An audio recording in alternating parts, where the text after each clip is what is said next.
सम्मानीय अध्यक्ष महोदय, मेरा प्रश्न थोड़ा विस्तार से है और माननीय मंत्री जी ने विस्तार से उसका उत्तर भी दिया।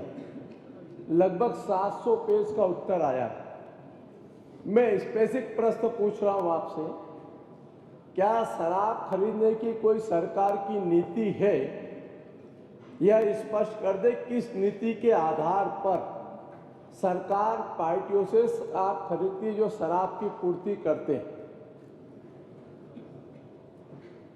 शराब खरीदने की नीति यदि है तो बता दो।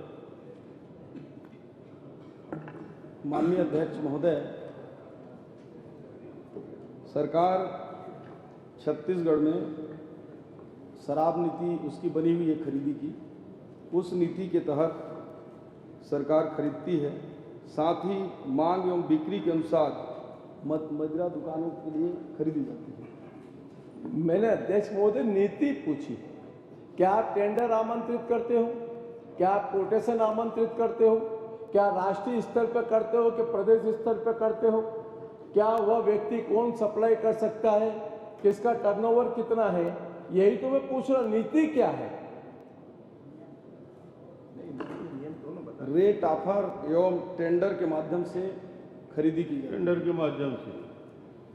सम्मानीय अध्यक्ष महोदय, मेरे प्रश्न के उत्तर में ही आपने कहा, तो क्या राष्ट्रीय स्तर पर, अंतर्राष्ट्रीय स्तर पर क्या पेपर में विज्ञापन होकर के छपा, उसका टेंडर आमंत्रित हुआ? तो कितने फर्मों ने 2019 और 2020 और 2021 और 2022 में आपने बताया, ठीक?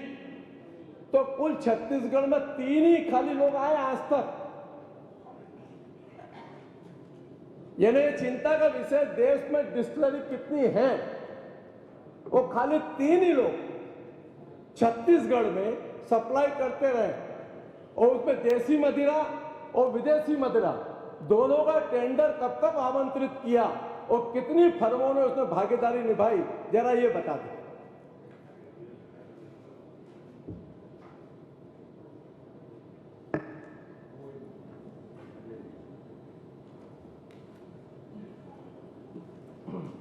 माननीय अध्यक्ष महोदय,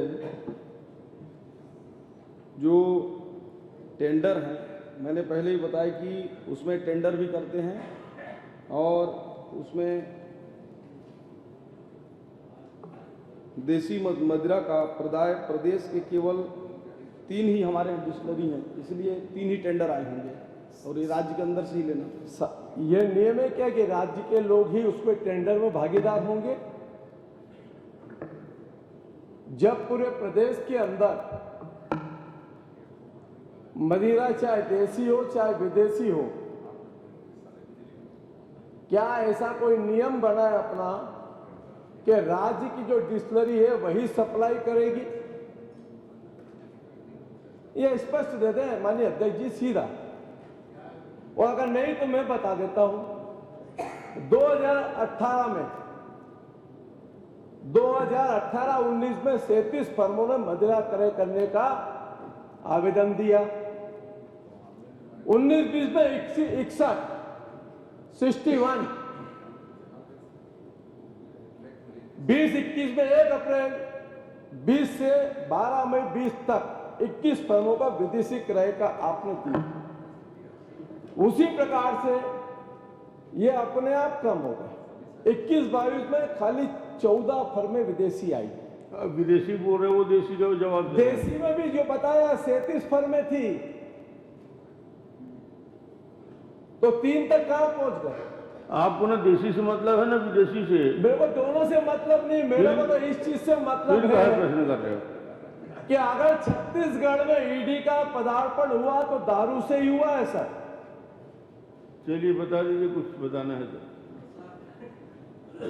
माननीय अध्यक्ष महोदय, यह नियम 2013 से है कि केवल प्रदेश के ही जो डिस्टिलरी वाले हैं वो देसी मदिरा प्रदान। चलिए ठीक, बहुत अच्छा जवाब। चलिए, आपने कहा ये भी सहमत हो। अगर आपने कहा तो आप ये भी बता दो कि जो 3 मदिरा वाले हैं, क्या उनके जिले बांटे थे क्या आपने? अध्यक्ष जी, 2013 में आपकी सरकार थी, आप ही की सरकार ने तय किया कि छत्तीसगढ़ के लोग ही उसमें पार्टिसिपेट करेंगे, तो ये बार बार क्वेश्चन क्यों आ रहा है? सब नीतियां आपकी सरकार के द्वारा बनाई क्यों गई। यार, अभी आप तक तो पहुंचा ही नहीं हूं मैं, आप घबरा क्यों? मंत्री जी को उत्तर दे। मैं तो सीधा पूछ रहा हूं कि क्या जो पॉलिसी आपने कहा छत्तीसगढ़ के लोग ही डिस्टिलरी वाले उस पर पार्टिसिपेट करेंगे, एग्री, नो प्रॉब्लम। क्या आपने जिले बांट दिए थे कि फलाने फलाने जिले में? इसलिए ये प्रश्न खड़ा कर रहा हूं कि सिंडिकेट बना करके योजनाबद्ध तरीके से इस प्रदेश को दारू माफियाओं ने लूटने का काम किया है। राजेश भैया, अभी एक ध्यान दो ना, एक आपको पूछ रहा। देशी की चिंता है या विदेशी की चिंता है? मैं ना देसी हूं ना विदेशी हूं, मैं तो छत्तीसगढ़ में रहता हूं, छत्तीसगढ़ की चिंता करता हूं।